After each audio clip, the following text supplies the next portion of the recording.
어, 지금 뭐 진행하는 중인데 순서가 폐회 예배로 명칭은 되어 있습니다. 자, 시편 119편 97절입니다. 저는 오늘 이 시간을 통해서 정말 우리 복음 공무원들이 말씀을 언약을 많이 듣고 보는데 이것을 과연 우리가 어떻게 삶 속에서 인도받고 하느냐 하는 부분을 좀 말씀을 살펴보기를 원합니다. 오늘 말씀 속에서도 우리 다윗이 미리 제자의 컨셉을 가졌는데요. 참 우리 다윗은 오늘 어떤 컨셉을 가지고 누리고 있었는지 시편 119편 97절에 보면 내가 주의 법을 어찌 그리 사랑하는지요 내가 그것을 종일 작은 소리로 읊조리나이다. 읊조리나이다. 지금 뭐 BTS나 이렇게 K-팝이 있어가지고 우리가 세계에 선교하러 나가면 굉장히 좋습니다. 굉장히 좋아요. 우리 몇 년 전에 우리 하태성 목사님하고 이제 말레이시아를 갔거든요. 그래서 이제 그 선교사님 무슨 가방 하나 필요하다고 이제 시장을 지나가게 되는데 이제 우리끼리 막 한국말로 막 말을 하니까 웬 예쁜 점원이 탁 오더니 안녕하세요 이러더니 사진 좀 같이 찍으면 안 되겠네요. 그랬더니 갑자기 웬 사진? 그러니까 BTS잖아요. BTS. 그래서 이 소녀가 우리를 방탄 할배단으로 알고 사진 찍자고 하는구나. 그래가지고 사진 찍어줬습니다. 이렇게 세상 사람들이 그런 거 많이 알아요. 그래서 요즘은 그 BTS가 한국말을 이렇게 많이 써서 하니까 해외에 있는 사람들이 굉장히 한국말을 이제 친숙하게 많이 알고 있죠. 그게 결국 이제 중요한 축복인데, 자, 이 다윗이 갖고 있는 복음의 축복의 배경은 우리가 받은 메시지대로 위드의 축복입니다. 하나님이 나와 함께 하시는 것입니다. 위드, 임마누엘, 우리와 함께, 원리스, 전체와 함께. 우리 임마누엘 새성전이 저 광주에 지어져 있어서 그 이제 그 새성전 투어를 좀 다녀왔습니다. 갔더니 그 건물에 이렇게 WIO 이렇게 해놨어요. 그러니까 같이 가는 목사님이 툭 치면서 목사님이 저건 무슨 말이야? 그래서 나도 모르는데 아마 위드 임마누엘 원리스 아닐까? 그러더니 맞는 것 같다 그러더라고요. 맞을 겁니다. 자, 하나님 나와 함께 하십니다. 자, 그러면 하나님 함께 하신다는 언약의 약속이 있는데 사실은 그 약속을 내가 언제 믿고 언제 고백할까요? 자, 우리 공무원들은 사실은 현장 지킴이들입니다. 현장 지킴이. 국가와 국민을 보호하는 최후의 보루가 공무원인데 그 공무원 현장에서 특히 복음 가진 공무원들이 그 언약 현장을 지킨다고 하실 때 굉장히 외로운 현장입니다. 굉장히 힘든 현장이에요. 그래서 직급이 높으면 높은 대로,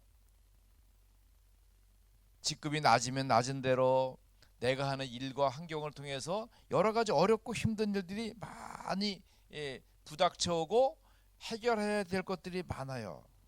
그러므로 이때는 누구보다도 중요하게 언약을 붙들어야 되겠죠. 그러면 어떤 언약을 붙들어야 되겠습니까? 저는 우리 공무원들이 이 받은 말씀을 통해서 특별히 언약을 잘 붙들 때 특별히 하나님께서 나와 함께 하시는 그 임마누엘의 축복을 붙들어야 되겠다. 그 브라더 로렌스와 프랭크 루박이라는 사람이 쓴 그 책이 있죠. 하나님의 임재 체험하기, 이런 책이 있는데요. 거기 보면 그 말 제목 그대로가 임재입니다. 하나님이 나와 함께 하심을 어떻게 체험할 수 있겠냐. 자, 하나님은 나와 함께 하십니다. 말씀으로 역사하시기 때문에 믿습니다.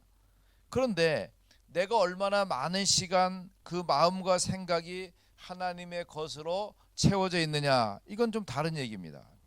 그렇기 때문에 내가 하나님께서 나와 함께 하시는 그 축복의 비밀을 사실로 누려갈 수 있어야 되는데 거기에 대해서 오늘 다윗은 분명한 해답을 주고 있습니다. 보십시오. 내가 주의 법을 어찌 그리 사랑하는지요. 제가 신학교 다닐 때 영어 선생님이 있는데 그 29살 지금 그분이 한귀란 교수님이셨는데 이분이 서울대 음대 출신이셔요. 성악가인데 미국에 성악을 공부하러 갔어요. 근데 성악을 공부하러 가서 영어를 이제 공부하고 배우는데 영어가 너무 마음에 들더래요. 그래서 이분이 성악을 공부하러 간 사람이 과를 바꿔가지고 영문학을 전공해가지고 영문학 박사가 돼가지고 오셨더라고요. 그래가지고 우리 신학교에서 영어를 가르치셨어요. 야, 사랑도 바뀔 수가 있구나. 이 전공도 바뀔 수 있구나. 다윗을 한번 보십시오. 내가 주의 법을 어찌 그리 사랑하는지요. 어찌 그리 사랑하는지요. 말씀이 얼마나 좋은지 다윗은 그것을 하루 종일 작은 소리로 읊조린다는 거죠. 한국 남자가 미국 여자 좋아서 결혼했대요. 근데 1년은 잘 살았는데 1년 있다가 여자가 이혼하자 그래서 이혼을 하게 되는데 남편은 절대 이혼할 수 없다 그러는 거예요. 그 이혼 법정에 가가지고 얘기를 하는 거죠. 여자가 먼저 말합니다. 판사님, 이 남자는 나를 사랑하지 않아요. 그 남편이 말합니다. 무슨 소리? 미국 사람은 I love you 하는 걸 좋아하니까 나는 하루에 딱 시간을 정해놓고 하루에 3번씩 반드시 너를 I love you라고 했는데 내가 왜 너를 사랑하지 않냐. 저 보십시오. 저 사람은 입술로만 나를 사랑하지 내가 사랑받고 싶을 때 I love you라고 한 적이 없습니다. 판사가 이혼하라 그러더래요. 세상에. 자, 이 다윗이 종일 작은 소리로 읊조린다고 했는데 이 읊조린다는 말이 바로 묵상입니다. 묵상이라는 것은 함께 한다는 뜻이고 생각이 지배받는다는 것입니다. 그래서 이 읊조린다는 것은 말씀이 내 입에서 떠나지 않는다는 것이죠. 자, 우리가 언약의 메시지를 듣습니다. 그 메시지를 들을 때 머릿속에 기억하고 노트에 적어놓고 생각을 하지만 곧 잊어버리기가 쉽습니다. 자, 그렇다고 하면 이 읊조림을 통해서는 내 생각과 마음이 말씀의 지배를 받는 건데요. 하나님의 말씀이 그렇게 좋을까요? 그렇죠. 하나님의 말씀은 성부입니다. 하나님의 말씀은 성자이십니다. 하나님의 말씀이 성령이십니다. 생각이 말씀의 지배를 받으면 그때부터 놀라운 일들이 일어나죠. 사실 우리가 하루에 생각을 많이 하잖아요. 하루에 10만 가지 아이디어가 지나간다고 합니다. 근데 그 속에서 정말 하나님을 생각하는 것이 어느 정도 될까요? 어느 정도 될까요?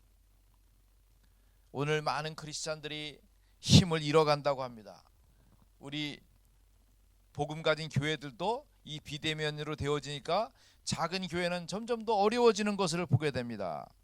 그런데 우리의 문제는 간단합니다. 정말 하나님과 함께하는 시간에 많은 중심을 두지 않기 때문입니다.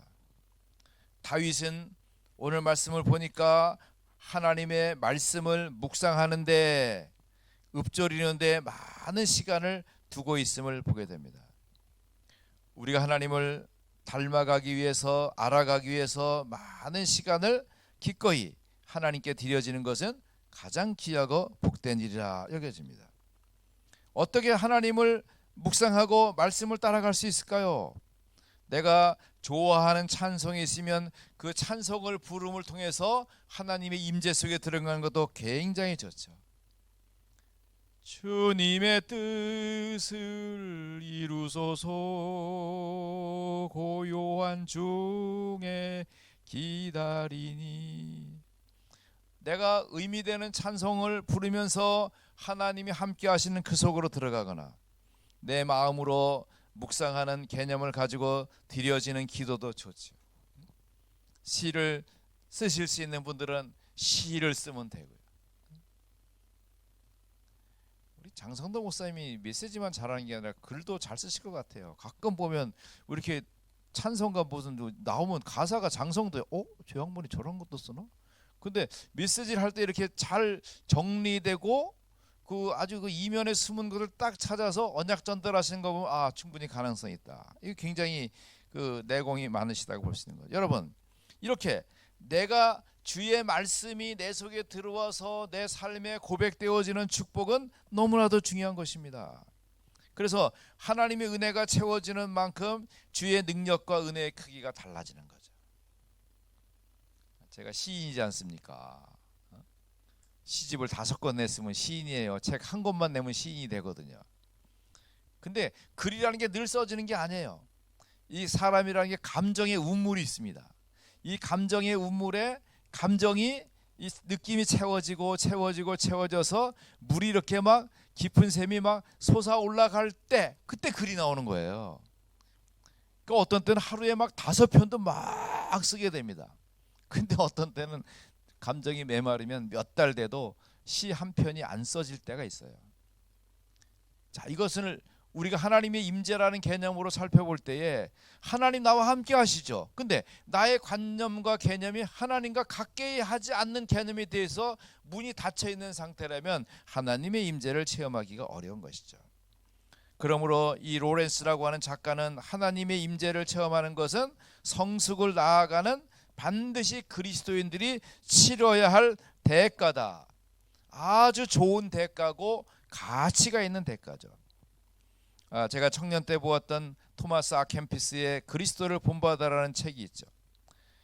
이 아켐피스는 예수님과의 친밀한 교제를 가꾸어 가는 것은 보이지 않는 친구와 날마다 가까워지는 것을 말한다는 것입니다. 제가 고등학교 때 좋아하던 여자 친구가 있었어요. 근데 사실은 지금처럼 제가 습기가 있거나 막 이러지 못하고 되게 부끄러워했거든요. 여자들 둘만 있으면 그 앞을 못 지나갔어요. 근데 어떻게 하다가 딱 만남이 됐는데 그 친구가 슬쩍 하는 말이 형국이 넌 너무 착해 이렇게 시작하는 거예요. 그래서 그 말을요 제가 2달 동안 얼마나 생각했는지 몰라. 내가 정말 착한가, 어떻게 착하게 보였을까, 언제 착하게 보였을까. 그래서 그 한마디 말을 내가 묵상하고 살피고 되씹고 뭐 읊조리고 막 이러면서 지나다 보니까 그게 아니었더라고요. 나중에 보니까. 그래서 찬물만 헛물만 긴 경험이 있습니다만은 보세요. 친밀한 친구가 해주는 한마디 말도 그 마음이 딱 담겨가지고 생각해보고 곱씹어보고 되돌아보고, 야, 살아계신 하나님이 나를 사랑하시고 나를 축복하시고 나를 은혜 주시고, 응?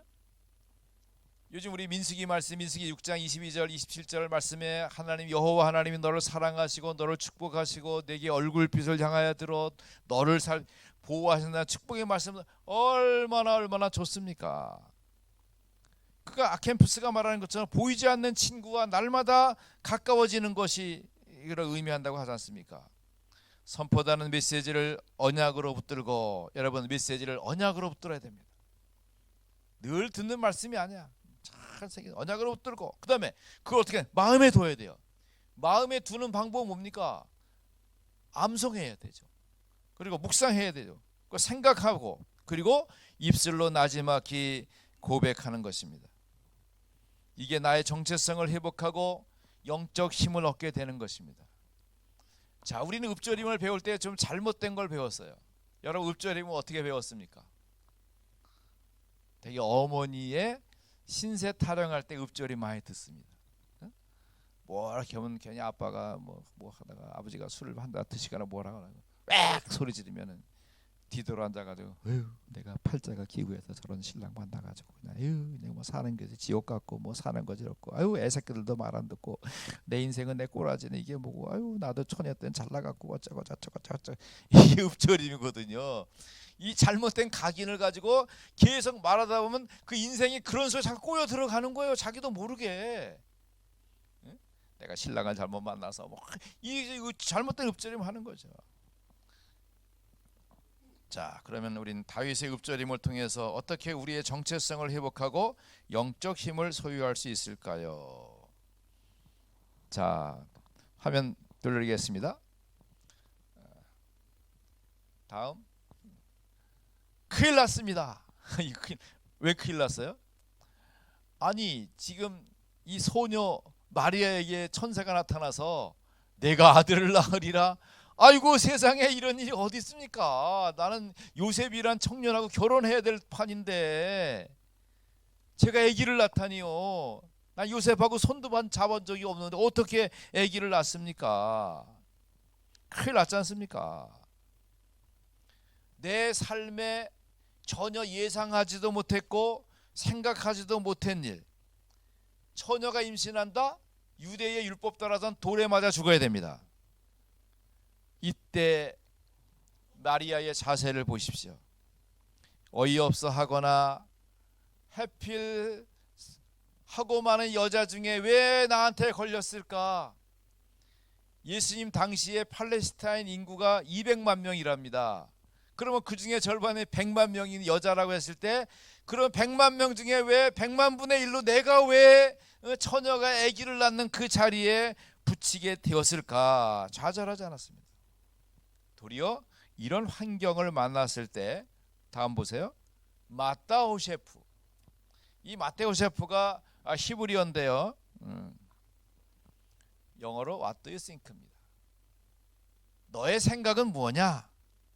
이것이 유대인 하브루타 교육의 가장 기본 핵심입니다. 우리 랩런트들이나 우리 포럼을 하다 보면 포럼이 잘 안 됩니다. 왜냐하면 이런 거 발표하는 것들을 우리가 훈련 받아본 적이 없어요. 우리 부모님들 학교 가면 너 조용히 해, 학교 떠들면 안 돼. 괜히 떠들지 말고 귀찮게 하지 말고 조용히 있다가 와. 이렇게 교육을 하지. 가서 너 궁금한 거 물어봐야 돼. 네가 궁금한 거 선생님이 가르쳐줄 때까지 자꾸 물어보고 또 물어보고 또 물어봐야 돼. 이런 교육을 시키지 않잖아요. 그러다 보니까 실제로는 굉장히 어려움과 문제가 많이 있게 되는 것입니다. 그러므로 중요한 사실을 약속으로 잘 붙들고 하나님의 응답을 새롭게 확인해야 될 것입니다. 그래서 유대인의 교육은 너의 생각은 무엇이냐? 너의 생각은 무엇이냐? 자, 우리 마태복음 16장에도 보면 예수님이 제자들과 함께 그리스도를 확정 받으시면서 그 가버나움 회당에 들어가실 때 사람들이 묻습니다. 왜 니네 선생님은 성전세 안 내냐? 근데 베드로가 인상 쓰면서 들어오죠. 그때 예수님이 베드로야, 마타오 셰프, 너의 생각은 무엇이냐? 너는 뭐라고 생각하느냐? 주인이 자기 집에 들어가면서 집값 내냐 안 내냐? 내가 성전의 주인인데 내가 세 내야 되겠냐 안 내게 되겠냐? 너 한번 생각해 봐라. 그게 맞다 호세프입니다. 그러니까 베드로, 글쎄요, 그 말이 안 맞네. 그래도 저 사람들이 잘 모르니까 넌 낚시꾼이니까 낚시해서 고기 잡아서 탁 올라오면 거기에 그 있을 거니까 그 세계를 받다가 반세계는 너를 위하여 반세계는 내 거에서 심부름값 5세계 반세계를 준 거예요. 너의 생각은 무엇이냐? 자, 여기 보십시오. 그러니까 마리아가 유대 교육을 잘 받고 히브리 교육을 받았기 때문에 바로 이런 자세, 내게 주어진 일에 대해서 하나님의 말씀을 묵상하는 거죠. 쓰여지고 있는 하나님의 말씀을 묵상하는 것이 바로 이 마리아가 했던 묵상인 것입니다. 그래서 내 삶에 일어난 일은 우연히 되어진 일이 아니다. 우리 장 목사님 메시지에서 하나님이 가장 필요한 일에 필요한 장소에 필요한 역사를 위해서 우리를 세워두셨다고 하셨잖아요. 그 말 그대로 정말 약속된 여자의 후손이 나타나야 하는 그 시점에 마리아가 딱 서 있는데, 그 마리아가 그 자신의 삶에 일어난 일이 우연한 사건이 아니라는 것을 깨닫게 된 거죠. 그래서 약속된 여자의 후손에게 나타나는 하나님의 일이 자기에게 이루어졌다는 사실을 알게 된 것입니다. 어떻게 이런 일을 그러면 이 마리아가 깨달았을까요? 마리아는 그 주어진 말에 대한 묵상과 깨달음과 순종을 통해서 메시아 곧 그리스도께서 오신다는 하나님의 사실을 발견하게 된 것입니다. 자, 다음이요. 그러므로 로마서 12장 1절에 말씀하십니다. 말씀 함께 보십시다. 그러므로 형제들아, 내가 하나님의 모든 자비하심으로 너희를 권하노니 너희 몸을 하나님이 기뻐하시는 거룩한 산 제물로 드리라. 이는 너희가 드릴 영적 예배니라. 저는 우리 이 말씀을 우리 공무원 성교국 릴레이 금식기도가 진행될 때 우리 광수 목사님이 주신 말씀 속에 나시린 타임이라는 말씀을 언약으로 잡았습니다. 정말 하나님께서 우리의 그 부족한 삶이지만 나시린으로 구별하시고 우리의 몸과 마음과 생각과 시간을 주께 드리는 나시린 타임을 통해서 또 하나님의 축복을 이루게 하시는 것이죠. 자, 이때에 누가복음 1장 38절에 마리아가 이르되 주의 여종이니 말씀대로 내게 이루어지이다. 이게 얼마나 놀라운 축복입니까? 하나님의 말씀이더라도 우리가 육신적으로 우리 삶에 피해가 되고 문제가 된다면 그걸 피하려고 하지요. 안 하려고 하지요. 미루려고 하지요. 그러나 말씀을 받은 그 말씀의 묵상 속에 있던 마리아는 주의 여종이오니, 먼저 성경에는 계집종이오니 말씀대로 내게 이루어지이다. 이때 천사가 떠납니다. 자, 그러면 다윗의 임마누엘 누리기를 살펴보겠습니다.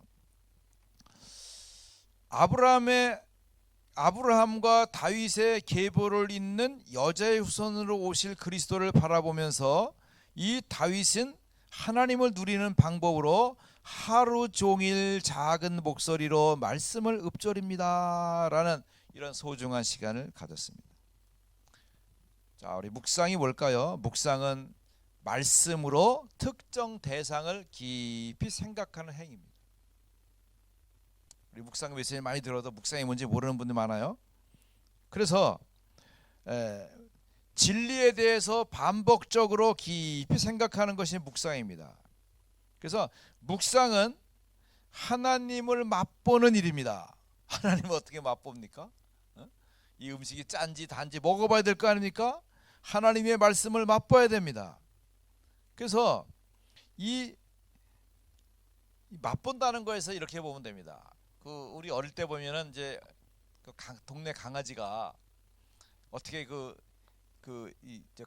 갈비대를 하나 이제 주신 거예요. 근데 갈비대에 살도 붙어 있고 그 구운 갈비니까 고소한 냄새가 있잖아요. 그거를 물고서는 자기만의 비밀 아지트로 갑니다. 그 좋은데 딱 들어가서는 그거를 그냥 가랑 개가 그걸 핥아 먹으면서 그 속에 숨어있는 고기를 탁탁 빼면서 입이 가랑가랑 하는 것을 보게 됩니다. 가랑가랑 하면서 그냥 그 맛을 음미하고 보면서 딱 어느 정도 먹다가 또 그 뒤에 싹 숨겨놓습니다. 그러다 또 가만히 있으면 또 조금 있다가 또 어디 갔다가 또 와가지고 또 그걸 또 끄집어내가지고 또 가랑가랑 그러면서 갉아먹고 있죠. 여러분, 이게 바로 정확하게 말하면 이게 묵상입니다.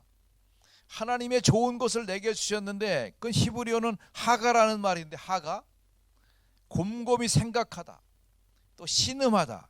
왜 신음할까요? 그걸 막 살피고 애쓰고 하니까 그런 거예요.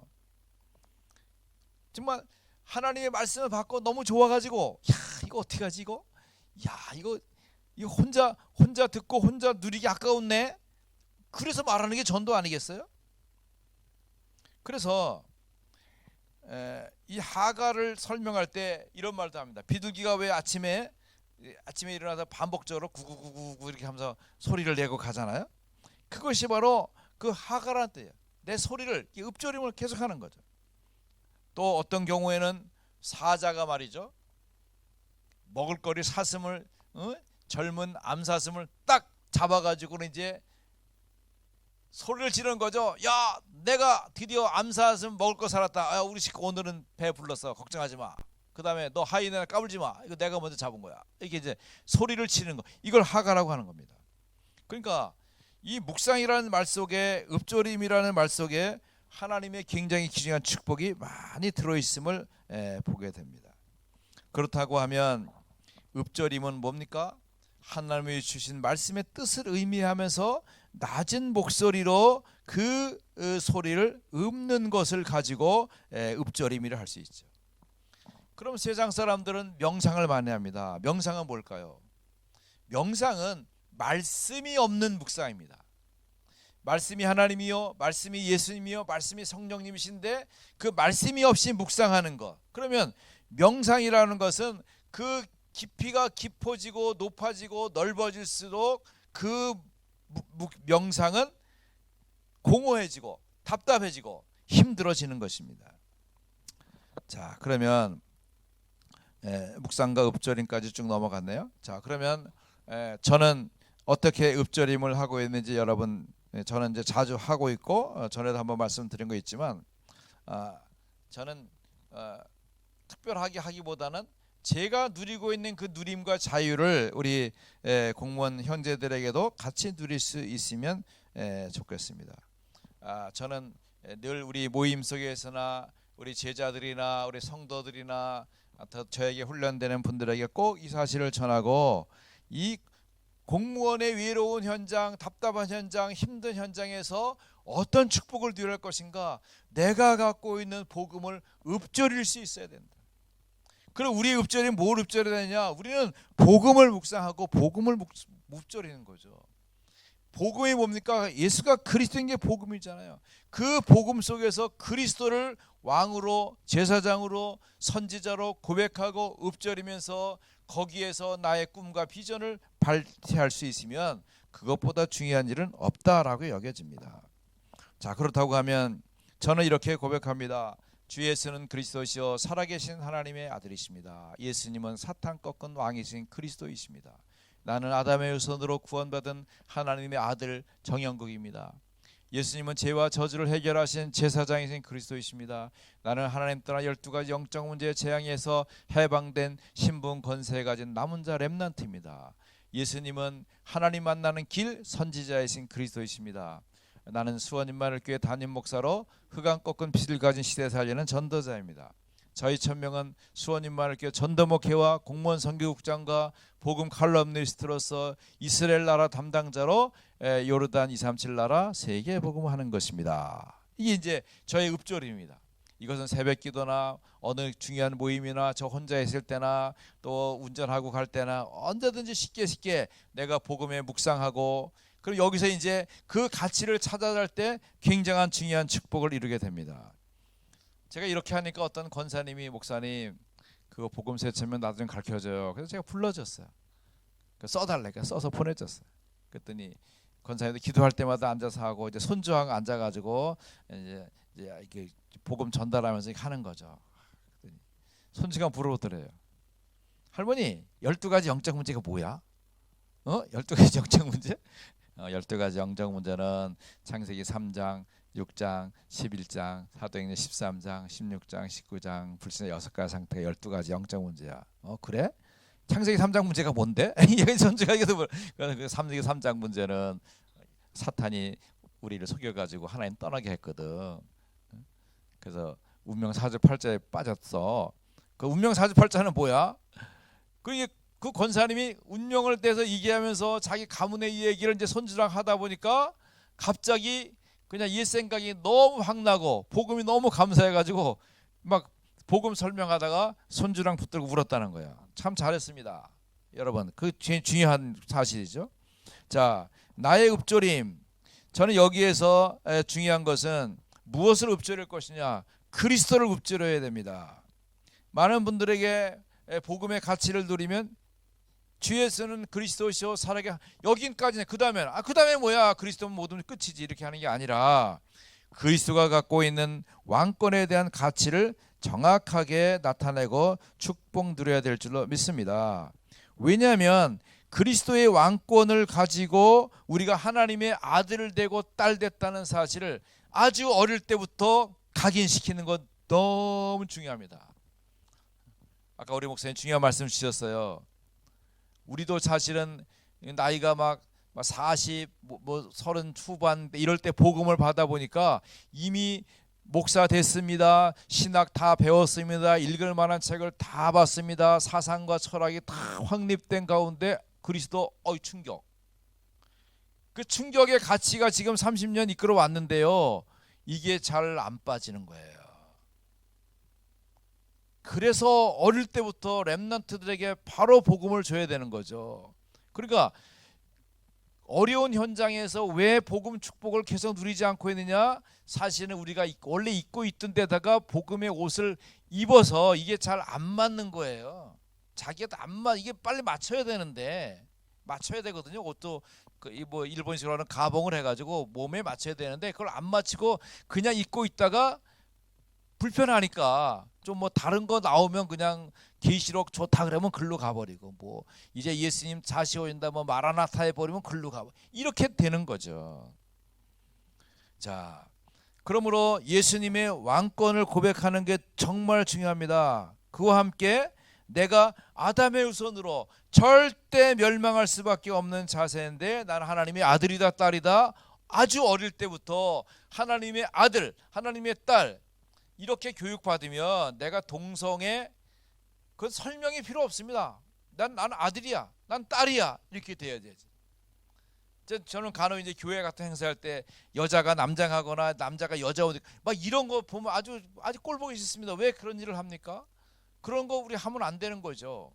얼굴에다 뭐 애들 뭐 이쁘다고 뭐 옛날에 WRC 보니까 얼굴에다 막 고양이 그려지고 그런 거 절대 하면 안 됩니다. 문신 같은 거 연습시키면 안 됩니다. 타투 몸에 그리는 거 절대 연습시키면 안 됩니다. 우리가 경건한 삶의 축복을 누려갈 수 있도록 어릴 때부터 복음과 말씀으로 아담의 후손으로 절대 멸망해야 되나 구원받은 하나님의 아들이다, 하나님의 딸이다, 자기 이름 딱 집어넣어서 어릴 때부터 두루룩 해야 됩니다. 묵상해야 되고 읍절해야 됩니다. 계속. 뿐만 아니라 예수님은 죄와 저주 해결하신 제사장이신 그리스도를 고백하는 것입니다. 하나님 떠난 12가지 영적 문제, 우리는 메시지로 알고 있지만, 여러분 내가 읊조리고 있지만 내가 편안하고 누릴 때는 창세기 3장 문제가 갖고 있는 문제와 그 개인적인 어려움과 이런 거기에 묶일 수밖에 없는 내용들을 조용히 묵상하면서 읊조리며 나가면서 하나님의 은혜를 감사하면 풍성한 기도와 감사가 마구마구 찾아집니다. 뿐만 아니라 그 12가지 영적인 문제에서 해방받았다고 하는 놀라운 사실 속에서 내가 신분과 권세를 가진 남은 자 렘넌트라는 사실을 믿음으로 고백하는 것입니다. 이게 바로 그리스도의 그 제사장권 안에 들어있는 가장 큰 축복이죠. 그러면 우리가 있는 공무원 현장에서 내가 지금 직급과 위치와 상관없이 나는 하나님의 아들이요 하나님의 딸로서 지금 이곳에 발령받아 온 것이다. 물론 국가적인 명령으로 와 있지만 하나님께서 이 현장을 살리라고 보냈고, 저분들이 해방과 용서와 자유를 얻는 축복은 바로 내가 문을 열어야 되는 것이다. 나를 통하여 해결될 수 있다는 이 제사장권을 갖고 있는 것. 우리가 만인 제사장이잖아요. 우리가 모든 사람을 축복하고 모든 사람의 은혜를 전달할 수 있습니다. 여러분 직장에 딱 출근하시면 축복하셔야죠. 아우 꼴 보기 싫은 과장님 또 만나게 생겼네. 어떻게 또 저 눈길, 이렇게 할 것이 아니라 축복하는 거죠. 과장님이 혹시 부부싸움 하고 오셨을지라도 이 아침에 평안할지어다. 샬롬. 축복을 빌어줘야 돼요. 언약의 응답을 전달할 수 있어야 되겠죠.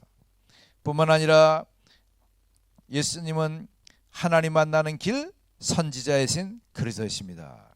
여기 중요한 건 나의 업입니다. 여러분, 내가 갖고 있는 업, 나는 공무원으로서 내 있는 현장, 정확하게 그 원장 속에서 어떻게 합니까? 흑암 꺾은 빛을 가진 시대 살리는 전도자로서 이곳에 와 있는 것입니다. 제가 하고 있는 그 일에 공무원의 직급에 맞는 일을 하는 것이 아니라 흑암 꺾은 빛을 가지고 그 현장에 있는 것입니다.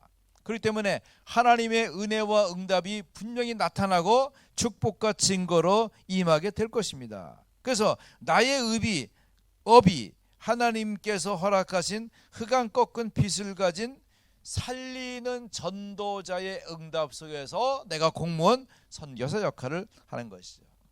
이번에 감사한 것은 우리 렘넌트 공무원들이 그 위치 속에서 인정받고 축복되게 하는 거 너무 감사합니다. 우리 공무원 메시지 할 때마다 우리 목사님이 사명식, 성인식, 파송식 메시지를 자꾸 주시는데 사실 우리가 구체화시키는데 좀 어려움이 있어요. 그런데 이번에 우리 렘넌트들에게 이 파송장을 준다고 하는 것은 굉장히 중요한 파송식의 의미가 있기 때문에 말씀 성취의 시간이라고 봅니다. 자, 그렇다고 하면 내가 가진 업은 분명히 현장의 흑암을 꺾고 사람을 살리는 축복의 일이라는 사실입니다. 이런 사실을 읊조리고 고백하는 것이죠. 뿐만 아니라 나의 천명을 정리하는 것입니다. 내가 하고 있는 일이 무엇인지를 정리하는 것이죠. 그래서 저는 수원 임마누엘 교회 저는 전도 목회합니다. 전도 목회. 예전에는 목회했어요. 목회는 성도를 목양하고 언약으로 키우는 것 이렇게 했지만 이제는 전도 목회. 전도의 중심과 가치를 가지고 시대적인 전도자와 함께 시대의 응답을 누려가는 것이다. 그래서 저는 강단에서 선포되어지면 그냥 막 해버립니다. 좀 생각해보고 생각할 필요 없어. 어차피 가야 될 길인데 빨리빨리 가는 게 낫죠. 그래서 중직자 시대가 도래했으니 장로를 많이 세우라. 알았습니다. 그래야 돼. 바로 그 메시지 듣자마자 우리 교회 성도 30명인데 장로를 28명 세웠습니다. 그랬더니 이 목사님 오셔가지고 참 잘했노라. 참 잘했노라. 18명이나 여자 장로가 되었으니 얼마나 목사님을 잘 섬기겠는가. 그랬더니 우리 김동건 목사님이 아이고 정 목사 복 받았다. 식주인이 16명이나 나와서 너무 좋겠다. 그렇게 다 밥 사주는 건 아니지만 의미가 있더라고요. 한번 어떤 목사님이 그러더라고요. 저희 쌍둥이 딸도 28살인가 장로를 세웠거든요. 처녀가 장로 되면 시집을 못 간대. 그래요? 죄송합니다만 그 목사님 딸 아직도 시집 못 갔지만 저희 딸 애들은 시집 가서 애가 5입니다 지금. 할렐루야. 그래서 걱정할 거 없습니다. 하나님이 얼마나 풍성한 응답을 주신지 모릅니다. 때로는 부족해 보여도 그 위치 속의 응답을 누리면 그 역할과 일을 하나님이 하십니다. 왜? 하나님께서 기름 부어 세우시고 언약과 메시지로 계속 공급하기 때문에 우리 복음 가진 교회는 언약이 계속 나타나기 때문에 피할 수가 없습니다. 도망가지만 않고 있으면 하나님이 시와 때를 따라서 응답하시고 풍성케 하시는 것을 보게 됩니다. 뿐만 아니라 제가 전도 목회하니까 우리 장로님들도 난 전도 장로입니다. 집사 임명을 받아서 전 전도 집사입니다. 우리 렘넌트 전 전도 렘넌트입니다. 너무 기특하잖아요. 그러니까 얼마나 좋습니까? 뿐만 아니라 내가 갖고 있는 그 사명을 따라서 제가 로컬로 수원 임마누엘교회 전도 목회하지만 파라사역으로 공무원 선교국장으로 제가 부족하지만 우리 여러 목회자들과 우리 장로님들 권사님들 막 애써가지고 정말 목회자를 보호하고 우리 선교국이 움직여지고 돌아갈 수 있도록 애쓰는 모습을 보면서 많은 우리 렘넌트들이 세워지는 걸 볼 때 얼마나 감사한지 모릅니다. 자, 그렇습니다. 그러면서 저는 또 이스라엘 나라 담당을 맡았거든요. 그래서 부족하지만 나라를 맡았으면 일단 많이 가봐야 될 거 아니에요. 이스라엘을 8번 갔다 왔습니다. 계속 또 많이 갈 건데 비행기가 못 가서 요즘 굉장히 그립습니다. 예루살렘이 우리 동네 같아요. 저는 금곡동에 살지만 예루살렘이 우리 동네 같아. 너무 머릿속에 나의 살던 예루살렘 동네 이렇게 생각이 돼요. 자, 뿐만 아니라 제가 하고 있는 문서 사역을 통해서 많은 언약도 준비하고 전달해서 하나님의 축복도 이루어지게 되면서 237 나라를 향한 하나님의 나라로 세계 보고하는 것이죠. 자, 이런 비밀을 가지고 제가 이 문장을 정리하고 실제로 저 스스로가 고백하고 우리 성도들과 같이 고백하면서 보니까 정시기도의 굉장히 기본 틀이 되고요. 어떤 말씀을 묵상할 때 너무 중요한 응답이 되고, 그리고 이걸 그리스도를 고백하면서 메시지를 들으면 메시지가 딱딱딱 정리가 돼가지고, 왜? 그리스도를 먼저 고백하면서 그리스도의 왕권과 그리스도의 제사장권의 용서와 그리스도의 선지자권의 흑암 꺾은 빛의 증거가 늘 마음으로 고백되는, 입술로 고백되고 읊조림되고 되어지니까 얼마나 풍성하고 감사한지 몰라요. 그래서 우리 공무원 현장에 특히 공무원들은 외롭고 답답하고 힘들고 해결하기 어려운 것들이 많이 있습니다. 그러나 그럴 때마다 정말 조용히 내 스스로 하는 것입니다. 조용히 내가 소리를 낼 수 있으면 소리를 내서, 소리를 낼 수 없으면 조용한 소리로 내 소리 그리스도의 비밀을 나타내며 주의 말씀을 고백할 수 있는 그것을 갈 때 다윗의 심령, 내가 그것을 종일 작은 소리로 소리가 나도 되고 안 나도 되고 내게 들려도 되고 안 들려도 되고. 제가 그 신문에도 우리 국민일보 설교에서 쓸었습니다마는 블라디보스토크 가서 이제 선교하면서 본데 마침 그 러시아 그 유대인들이 있어서 그 모임에 저를 끌고 가더라고요. 끌려가지고 갔습니다. 가서 목사 메시지 해줬어요. 뭐 어떻게 합니까? 우리가 아는 것은 뭐 그리스도 복음 메시지와 그리스도 메시지였는데 이 유대인들이 다 팔짱 끼고 듣는다 많은 딴짓거리 하고 있더라고요. 그랬거나 말았거나 우리는 복음 말하고 영접하는 기도 하겠다, 영접하는 기도 다 했어요. 그리고 나서 이 사람들은 기본적으로 메시지 끝나면 포럼을 다 기본으로 하는 거예요. 다 말도 잘해요. 잘하는데 그 중에 세 분이 있잖아요. 8명 중인가 세 분이 나는 지금 목사님이 말하는 말씀 듣고 나 예수님 영접했다는 거예요. 그 내가 통역하는 자매한테 참 진짜냐 물었더니 그 진짜냐, 진짜라는 거야. 그렇게 하면서 이제 제가 이 읍조림에서 했더니 어떤 여자분이 일어나서 나는 어릴 때부터 내가 읍조림을 갖고 있어 버스를 타고 가거나 직장 가서 그런데 가끔 너 혼자 중얼중얼 대냐 그랬더니 나는 내가 좋아하는 하나님 찬양하고 하나님 생각하는 기도를 하고 있다 이렇게 한다고 하더라고요. 그러니까 이것은 벌써 다윗의 신앙의 전통과 흐름을 알고 있는 사람들은 그 흐름을 그대로 누리고 고백하고 나타내고 있다고 보여집니다. 그렇다고 하면 여러분 어떻게 해야 되겠습니까? 사도 바울은 어떻게 말합니까? 로마서 10장 1절에 형제들아 내 마음에 원하는 바와 하나님께 구하는 바는 이스라엘 위함이니 곧 그들로 구원을 받게 함이라. 그러면서 10장 9절 10절에 말합니다. 내가 만일 내 입으로 예수를 주로 시인하며 또 하나님께서 그를 죽은 자 가운데서 살리신 것을 내 마음에 믿으면 구원을 받으리라. 사람이 마음으로 믿어 의에 이르고 입으로 시인하여 구원에 이르느니라. 여러분 믿음으로 왕권을 누리십시오. 나는 영적 서밋입니다. 저분은 직급은 나보다 높지만 나는 이 현장에서 공무원 전도 제자로서 나는 영적 서밋이다. 여러분 소망을 가지십시오. 제사장권을 누려야 됩니다. 나는 어떤 문제도 해결받았어요. 근데 저분은 지금 직급도 높고 돈도 많고 좋은 차도 타고 다니고 뭐 큰 소리 치지만 사실은 영적인 문제에 대해서는 고통받고 있잖아요. 나는 자유합니다. 자유하는 비밀을 갖고 있으면 저분이 어느 날 나의 빛을 따라 오게 되죠. 여러분 선지자권입니다. 내가 있는 곳에서 나를 통하지 않고는 구원받을 수 없다. 그럼 책임도 큰 거예요. 에스겔서에 있는 것처럼 내 주변에 있는 사람에게 내가 복음 전하지 않으면 그 피해가 내 손에 있는 거죠. 그러나 그들에게 하나님 복음의 기회와 문이 열리도록 안내한다면 하나님 큰 축복과 증거로 이룰 것입니다. 우리는 현장에 흑암 꺾은 빛을 가진 시대 살리는 전도자 선교사로 파송받은 우리 공무원들입니다. 복음 공무원의 묵상 속에서 새로운 증거 있기를 주의 이름으로 축원합니다. 하나님 감사합니다. 오늘 우리 공무원 선교대회를 통해서 시간 말씀 받게 하신 주여, 듣는 말씀 메시지가 그대로 우리 삶의 응답과 증복으로 차례되도록 축복하옵소서. 연일 계속되는 메시지 속에 하나님의 응답을 누리게 하시고 우리 평생에 잊을 수 없는 증거 있는 시간이 되게 하옵소서. 지금은 모든 문제 해결하신 우리 주 예수 그리스도의 은혜와 하나님 아버지의 넓고 크신 사랑하심과 성령님의 내주인대 역사의 교통 충만 축복하심이 예수님이 그리스도인 말씀이 언약을 마음으로 믿고 입으로 고백하며 그 읍절임을 통해서 신앙의 증거와 답을 얻어갈 말씀 받은 하나님의 사람들 위해 이제 영원토록 함께 계실지어다. 아멘.